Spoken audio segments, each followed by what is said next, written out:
What is going on, guys? Jack here and welcome to episode 49 of the Pentagon Challenge, here with Scoff back in the Danish 2nd Division West. Since the last episode, which was the kind of winter break and halfway mark in our season, we've played a number of games. As you can see here, we've played 10 more games, and we are now, we find ourselves first, which is pretty, I mean, it's an amazing improvement, and I did kind of talk about last episode how I felt we were catered for the long haul of the season, and that we've been in kind of such fine form and steadily improving that I felt we could do a good job of it. Obviously, the last 10 games have gone absolutely insanely for us. The squad's playing really well. Players are staying fit, which is the main thing. We've got a few injuries to ponder over, but all in all, plenty of goals being scored between a number of players. I mean, you've got Christensen, Fons, Nassar and Larsen. They've got a lot of goals between them. I'm trying to do the maths really quick. I think it's 40 goals between them. 40? I think it's 40 if my maths is correct. So, I mean, 40 goals between 4 players. After 25 games, it gives you an idea of how good we really have been in the final third. So as you can see, 4 losses, 6 draws, 15 wins. We're playing amazingly, we really are, and I can't tell you how happy I am with the squad. So taking a look over the fixtures since the break, as you can see, 10 games, 8 wins, 1 draw and 1 loss. The first result of our sequence was against Varde. For this, I'm going to be viewing the highlights and the goals like normal, but I am going to switch to the 3D pitch view, because I have been using the 2D pitch view for kind of showing these highlights, but I don't know, I feel like the TV view is better for you guys. It's a slightly better viewing experience. Maybe let me know in the comments, because I don't know, it's kind of hard to see the ball from here, at least I think it is. Maybe let me know in the comments, can you see the ball okay, or do you prefer the 2D pitch view? Because I don't know, it's one of these things where I don't want to make the viewing experience bad for you by watching it in 3D. But anyway, got this game off to a flyer. That was Nassar there after 22 minutes. And to be honest, we've just been so clinical in the final third. That really has been what we've done throughout this season so far. Ever since the first few games where we struggled, I've kind of stuck with the same front four with Christensen, Fons, and then, oh god, I can't remember the other 2 guys' names now. Larsen, who obviously came in, has been a really good signing, the scout player, and then Nassar. Those front 4, absolutely superb. You can't stop them. And then we've just played amazingly. That was a goal there by Deflulsen, and that was absolutely ridiculous, that thunderbolt. But no, I mean, this game, we were in complete control of it. It was a little bit of a shame to concede late on. I would have liked to have kept a clean sheet. Obviously, first game back from the winter break, it's kind of a game where you want to come back and you really want to have a good performance. And obviously, 3 goals was insane. But I was desperate for that clean sheet, so it was a bit of a shame when we didn't get it. But overall, the team played really well. As you can see, Nassar, Deflulsen with his insane goal, and Christensen getting on the score sheet for us. Really good stuff. I mean, Larsen here, Kenneth Larsen has been insane. Obviously, he came in a little kind of midway through the season. 10 appearances, 8 goals, 3 assists. Superb player, and he's a scout as well. And he's been superb for us. Anyway, in the next game, we got another 3-1 win against LFA. Obviously, we lost to them in the first half of the season. This game, we absolutely dominated them. Nassar and Christensen getting on the score sheet again. Really good character by our players to come back as well from a goal down after just 1 minute, it was impressive stuff. Anyway, we then came up against Sky, who we drew against earlier on in the season.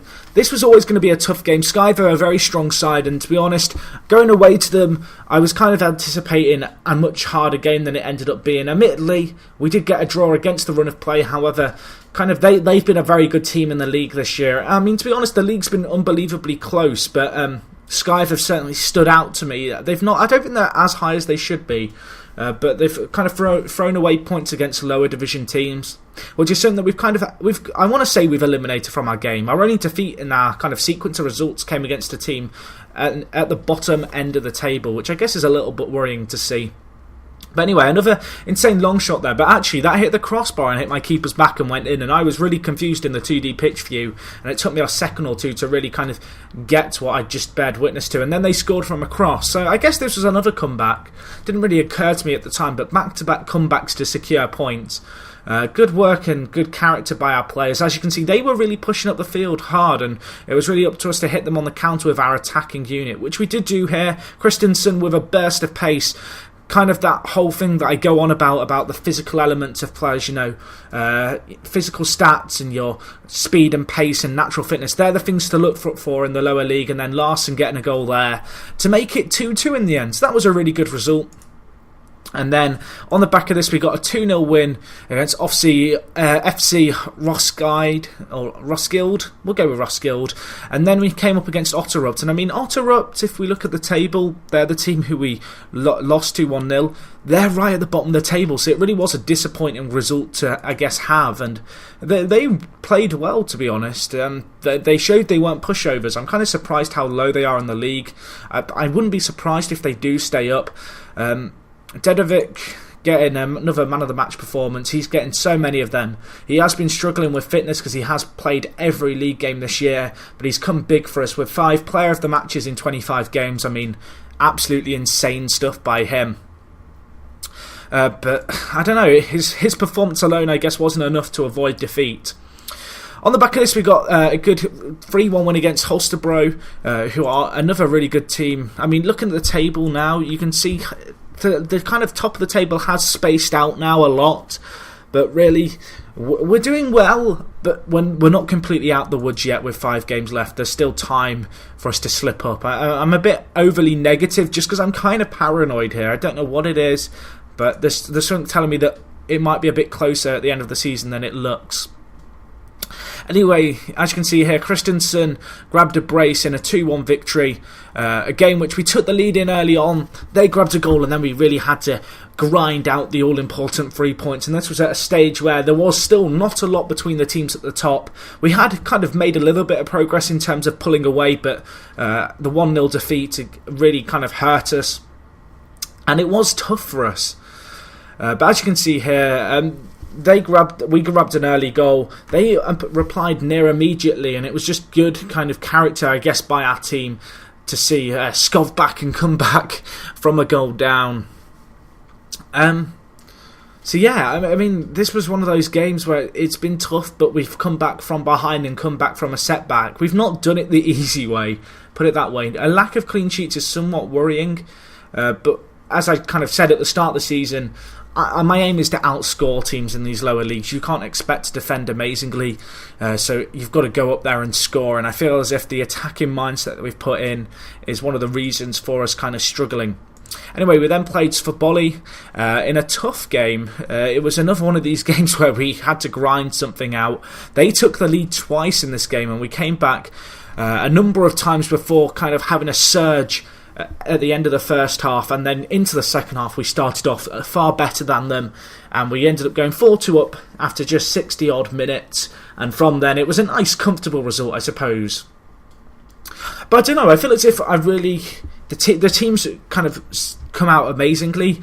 It's not been as big a challenge as I thought this was going to be. Obviously, as you can see from the results, we've been playing well, but at the same time I kind of feel like, I don't know, I just feel like the squad has so much quality about it that there really isn't too much to worry about. I feel as if the players I've brought in alone would be enough to get this team promoted. I was a little bit concerned because obviously going to a new league, you never really know the standard of football or the standard of players that you should be looking for.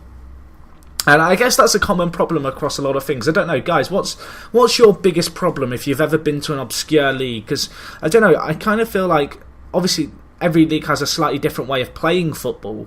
But for me, I think one of the hardest things about moving to a kind of the Danish third tier is, I guess, getting some expectations of the football that your team can possibly play with your squad. I mean, we predicted to finish 10th, and I think it's a common thing in FM, especially in these kind of lower leagues, that you can just bring in a few quality players and they really can make a difference if they can get playing regularly. So obviously I've brought in a number of quality strikers, and then Dedovic at the back has really been the guy who has, I guess, single-handedly bossed our defence and really been that rock at the back. I want to say rock at the back.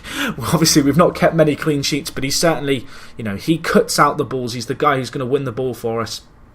As you can see here, we did get a goal near enough straight from kickoff. That goal made it 3-2, and then we grabbed one more to make it 4-2. Just a kind of 10 minutes odd later. So that was another really kind of top-notch performance by us.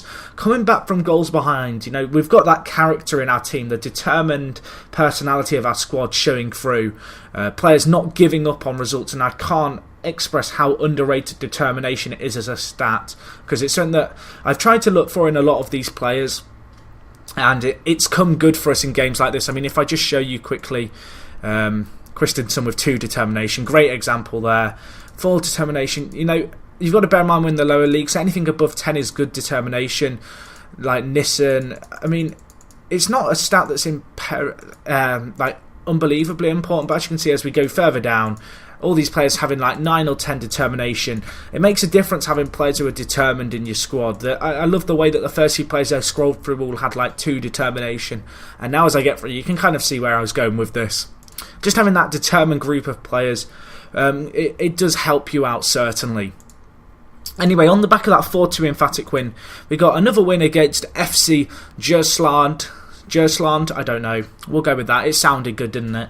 But another good result for the players. 3-1. This game we were in control of from the off, which made a nice difference. But again, from 3-0 up, we couldn't cling on to the clean sheet. So it's something that I want to improve on. But at least we did grab one clean sheet here against Sidvest.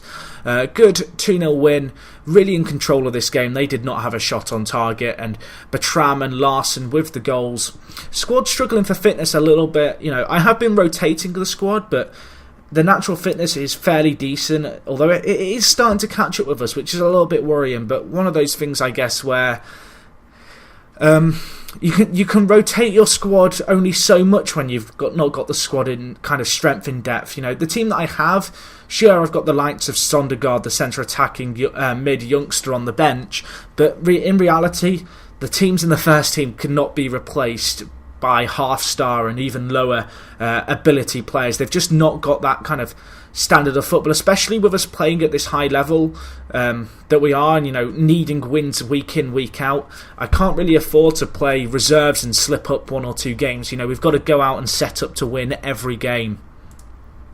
But I mean, looking at the stats of the squad quickly, Nassar's had a really good game, played every league match this season. He's been a superb kind of influential figure in the squad. 13 assists as well, which is really impressive. Dedovic at centre-back, as I've said, he's been the guy who's really bossed our defence and been that commanding guy at the back. 19 influence really helps out. Really decent mentors, to be honest, for a centre-back at this kind of level. 13 concentration is really important, and work rate of 11 is also a very useful thing to have in a player. You've also got Svel, who's performed and played a number of games. You've got Dethelsen, who's been another centre mid who's really been turning up week in, week out. 10 natural fitness has allowed him to do that as well. Fons has played well. 9 goals and 7 assists, I think it is. Yeah, 9 goals and 7 assists in 21 games. You can see this guy got around a bit in his career because the Pentagon Challenge history is broken. You can't see the 10 years of his career before he came to us. But he's been a player who's always been playing at this kind of level, and it's good to see him continuing to do so this late on into his career. Anyway, that's kind of the squad side of things.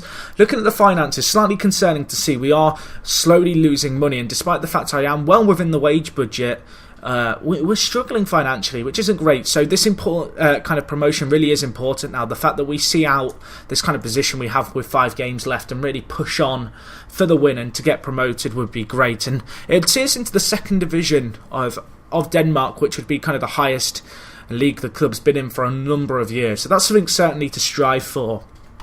Anyway, guys, I'm going to cut off this video here. Hopefully you've enjoyed the video as always. If you could give the video a cheeky like, really helps people find the videos, lets me know that you're enjoying the content. Remember to let me know, 3D pitch view, TV view, which is better. I know some people just don't watch it, and that's absolutely fine, but it's nice to kind of produce videos to the highest possible quality you can for your viewing audience, and it's something that I always strive for. So, you know, I'm willing to experiment with stuff like changing the resolution like I did on one of the Road to Glory episodes, and various other bits and pieces. But no, I think that's everything now, guys. So if you could let me know, you know, answers to my questions down in the comments, be appreciated as always. And other than that, it's me, Jack, and I'm out, guys. I'll talk to you in a bit.